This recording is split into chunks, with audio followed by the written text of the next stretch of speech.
Hello and welcome back to another Walking Dead video, and today I want to talk about The Walking Dead and what I think is the best thing in each season of The Walking Dead. So that's season 1 all the way to season 11. So let's jump right into this with season 1, and I have to say it is The Walkers. In season 1 they are by far the scariest they've ever been, and I think it's because of two things.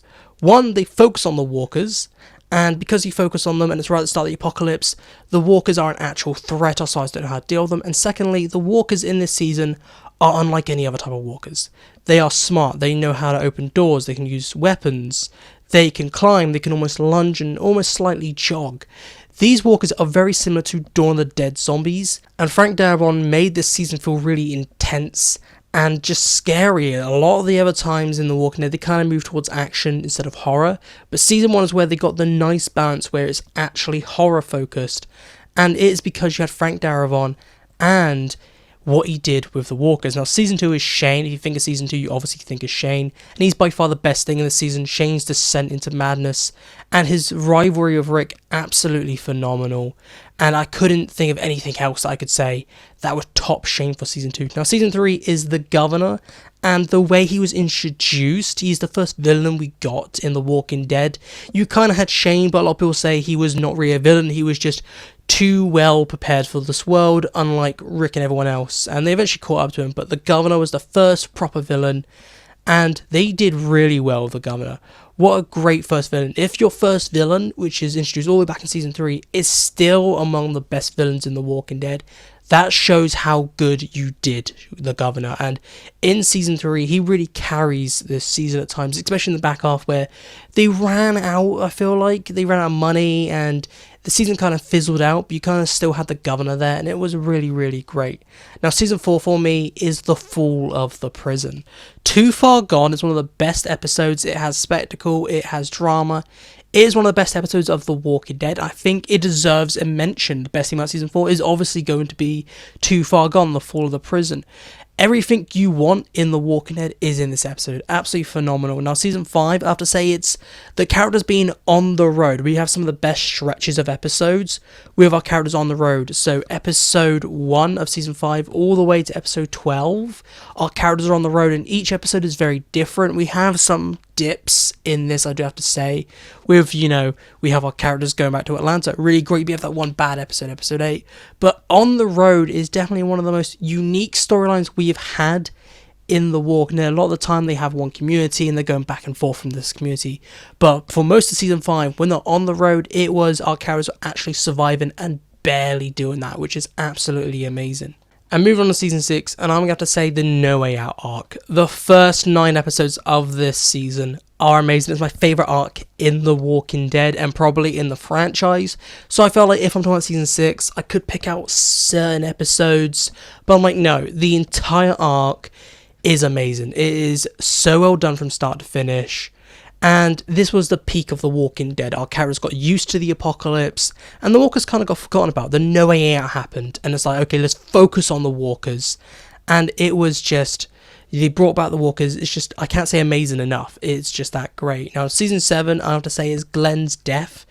This season doesn't have a lot of great moments, it has a lot of bad moments, but I think the only really good moment, I would have to say, is probably the first episode. And in that first episode, I think Glenn's death is done well enough. It is a really shocking death. It's really emotional, and I really think they outdid themselves with the goriness. It's one of the most gory deaths in the show, and it's just well done. Mostly, I think that Daryl punched him, it was a bit bad, but the actual death itself, it really gets the point over that Negan is this new threat that Rick isn't ready for. And it's definitely the best thing in the season, because the rest of the season absolutely sucks. Now, season 8 is just the end of the story.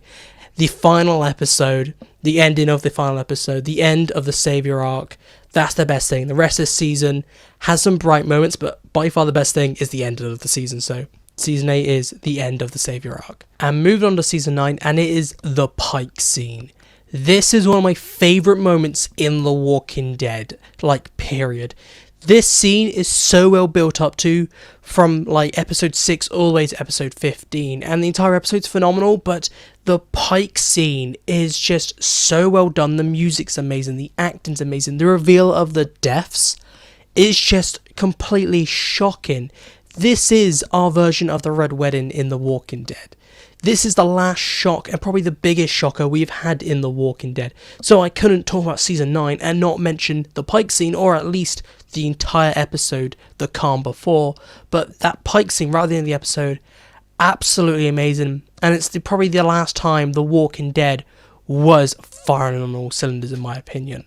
I'm moving on to season 10, and it is just Negan. Negan really carries this season, and I definitely do think the best thing about this season is the story that they gave Negan. Negan does his redemption arc. We get to see Negan become a savior, and if you didn't know anything about what Negan's going to do with the saviors, and you didn't know anything about the books, you'd be like, oh, Negan's now a villain again. But really, they absolutely cook really well with Negan. He has some great scenes throughout the entire season, and it could have been a specific moment, but I found it really hard to point out a moment in season 10. It's just kind of forgettable. I don't really like this season, but the one thing I could say I really like about the season is the story that they gave Negan in season 10. And finally, season 11 is Lance, and it's a very similar case to season 10, where I think the Lance is just the best bit about the season, just because every other part of the season is very mid, and it's clear that season 11 is meant to be 3 seasons, and they were cancelled, so they put it all into one season, and it is a monstrosity. There are 3 arcs, and nothing really is developed properly. You have the Commonwealth arc, which definitely felt rushed because they're trying to ram in the variants. You have the Reaper arc at the front, which was rushed. It is all over the place, but the one consistent good thing, until they ruin it in the final couple of episodes, is Lance. And he really does carry this season, a lot like Negan carried parts of season 10. Lance is the one thing that really felt developed in season 11, and he's my pick for season 11. And as always, it's just my personal opinion, so if you disagree, I would like to know all your thoughts down in the comments below. But this is it for me today, so thank you for listening, and I'll talk to you later.